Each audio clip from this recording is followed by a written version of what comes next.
the channel. So maybe you've decided that you wanted to learn how to fly FPV, and that's how you stumbled onto this video. Well, when I was first learning how to fly FPV, it was a completely different experience, you know. So you know, just hovering that quad, maintaining that position in the air, it was really tough, as any millennial would do. Would go to YouTube, check out some tutorials, and what do I find is there are a lot of other tutorials out there. So so you might be thinking, what's different with my you know, with this guide than all of those who have come before me and have produced those excellent tutorial videos? Well, for one thing, I am not a master yet of flying FPV. For example, if you're asking your classmate about if you have a question about math, and you're in first year high, you don't ask a senior for math, because you know they know so much more about different concepts about higher math. So they're not going to be able to you know, when they talk to you about math, they're gonna assume so much that you already know a couple of different things, and you know, there are so many steps that they're gonna miss.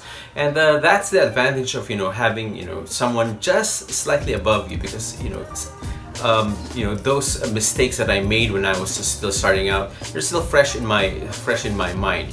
And when I see tutorials made by other people, you know, they teach you how to hover, and then they teach you how to move your quad, and then suddenly they're teaching you how to make S-turns or you know, hairpin curves.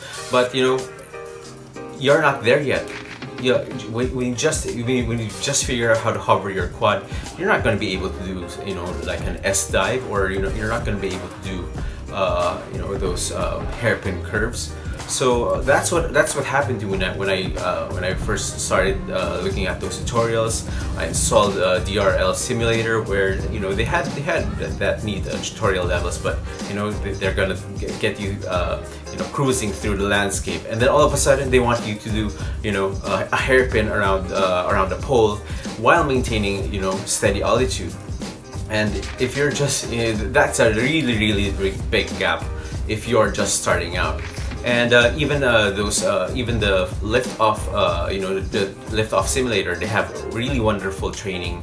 The training modules, they go step by step, but I still find that, you know, some of those steps between each tutorial, the gap can be quite large, and that goes as well with, you know, those people who are already good at flying FPV. When they're trying to teach the beginner, they kind of leave out things that are, you know, that they probably take for granted, because it feels so natural in their hands already.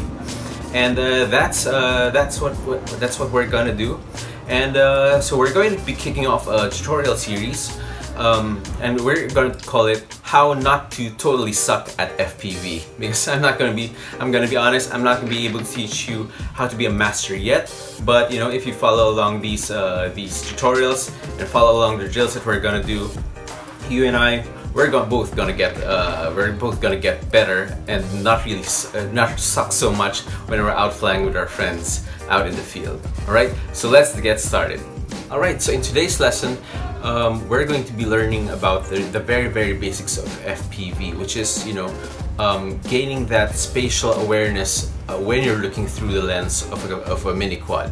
So for this step, we're not even going to be touching our transmitter. If you're following along at home or wherever you are, what I need to do is you need to have your quad already set up with their FPV transmitter and the FPV cam. You already need to have like a set of goggles, or maybe, you know, a small FPV screen or something, or maybe one of those OTG devices that you can connect to your mobile phone, so that you can see your FPV feed through your mobile phone. So you can have any of those. So basically, what you need to do is you're going to take your quad, you plug in your battery, and then just hold it, and then look through your goggles.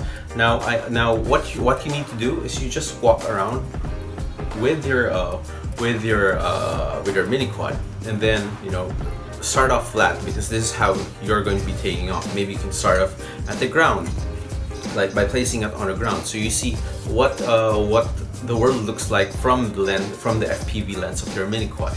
Now you'll notice that the camera of a mini quad is tilted up so that it's, when you're on the ground and you haven't taken off yet, it's like you're looking up. So that look is kind of weird, especially when you're trying to hover, because you're trying to stay in place but you're looking up. And the reason for that is because when you're moving your quad forward, it's usually your quad is usually tilted like this. So you know, if your camera was not tilted up, then you'd be seeing the ground all the way, and that's not good, because you know, you might bump into something. So yeah, try to pick up your quad and tilt it a little bit forward. So you know, you just want to get used to the view of the world through the FPV camera, and you want to be, you know, using your goggles. So you could walk around like this, and then you just, you know, you just approach a wall, see how close a wall is, you know, in reality, and also through your FPV feed, you know, see how close you are to the side walls. So you're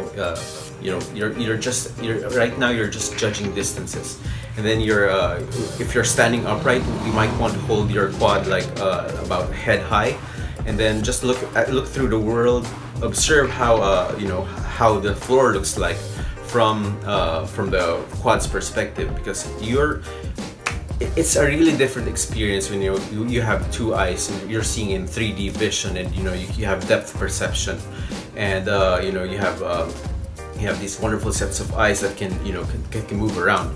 But when you're looking through your FPV goggles, this is stationary, just looking at the front. It's a little bit wide angle. It's very low def. You don't have depth perception because it's just one camera. So there are a lot of things that, you know, you have to get used to before you even you know, start flying FPV. So that's it for today. First things first, you know, you just want to walk around, take a look at the view from your goggles, and, you know, get comfortable with it. Because in the next lesson, we are going to be you know, starting off with actual flights. All right? Till next time, keep building and keep flying.